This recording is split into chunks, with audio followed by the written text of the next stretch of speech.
दोस्तों, हाल ही में इसरो के द्वारा लॉन्च किए गए चंद्रयान-3 मिशन को चंद्रमा के साउथ पोल पर सॉफ्ट तरीके से लैंड कराकर भारतीय वैज्ञानिकों ने इतिहास रच दिया है।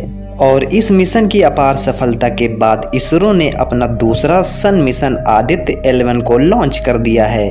तो दोस्तों, आखिर क्या है यह आदित्य L1 मिशन और इसे क्यों छोड़ा गया है सूर्य के अध्ययन के लिए, जानेंगे आज के इस वीडियो में। तो दोस्तों, मैं हूं आदर्श और आप लोग देख रहे हैं आदर्श फैक्ट हब। तो दोस्तों, चलिए अब हम जानते हैं कि आदित्य L1 मिशन क्या है। तो दोस्तों, आदित्य L1 मिशन सूर्य का अध्ययन करने वाला मिशन है जो सूर्य के नजदीक जाकर वहां से जानकारी एकत्रित कर हमारे वैज्ञानिकों को प्रदान करेगा, जिसे इसरो ने पहला अंतरिक्ष आधारित वेधशाला श्रेणी का भारतीय सौर मिशन कहा है। दोस्तों, इस अंतरिक्ष यान को सूर्य और पृथ्वी के बीच उपस्थित बिंदु पर स्थापित करने की योजना है और इस बिंदु का नाम लैग्रेंजियन बिंदु है। इस बिंदु को सरल भाषा में समझने के लिए हम कह सकते हैं कि सूर्य और पृथ्वी के बीच का ऐसा बिंदु जहां पर सभी गुरुत्वाकर्षण बल यानी ग्रेविटी एक दूसरे पर निष्क्रिय होते हैं। और इस बिंदु पर यदि आप किसी भी दो वस्तुओं को आमने सामने छोड़ देंगे तो वह वस्तुएं हमेशा के लिए उसी बिंदु पर स्थिर रह जाएंगी।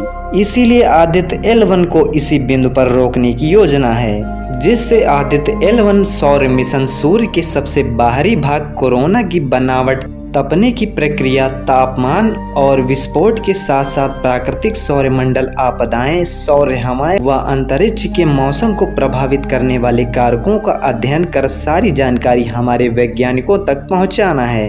आदित्य L1 मिशन में सूर्य के अध्ययन के लिए 7 वैज्ञानिकों के पेलोडों का एक सेट भेजा गया है, जिसमें VELC, SUIT, ASPEX, SOLEX, HALE-10S, PAPA के साथ साथ मैग्नेटोमीटर पेलोड को L1 बिंदु पर 2 ग्रहों के बीच के चुंबकीय क्षेत्र को मापने के लिए बनाया गया है।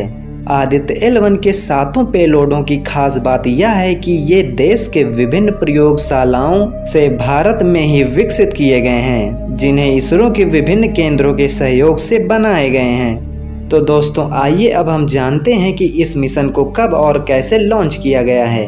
तो दोस्तों, इसरो के प्रमुख S सोमनाथ के द्वारा आदित्य L1 मिशन को लॉन्च करने की घोषणा की गई और इस मिशन को 2 सितंबर को श्रीहरिकोटा में स्थित सतीश धवन स्पेस सेंटर से PSLV रॉकेट की सहायता से लॉन्च किया गया, जो प्रारंभ में अंतरिक्ष यान को पृथ्वी की निचली कक्षा में स्थापित करके इसकी कक्षा को अंडाकार बनाकर यान को L1 बिंदु की ओर प्रक्षेपित करेगा।